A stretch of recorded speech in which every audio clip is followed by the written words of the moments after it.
চলমান দীর্ঘ তাপপ্রবাহ দ্রুতই শেষ হতে যাচ্ছে বলে সুখবর দিল আবহাওয়া অধিদপ্তর।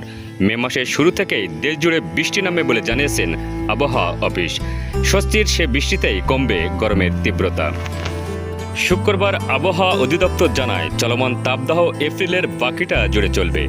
ঢাকাসহ তাপদাহ চলমান এলাকাগুলোতে তাপমাত্রা আরও বাড়বে। তবে মে মাসের প্রথম দিন থেকেই দেশের আকাশে মেঘের উপস্থিতি বাড়বে। তার পরবর্তী কয়েকদিন সারা দেশেই বৃষ্টি ও কালবৈশাখী ঝড় বইতে পারে। এতে গরমের তীব্রতা অনেকটাই কমে আসবে।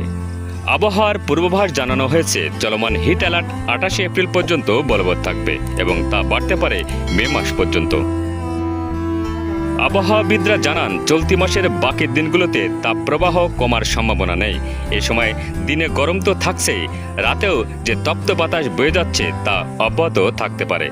তবে আগামী মাসের শুরুতে বৃষ্টির আভাস রয়েছে।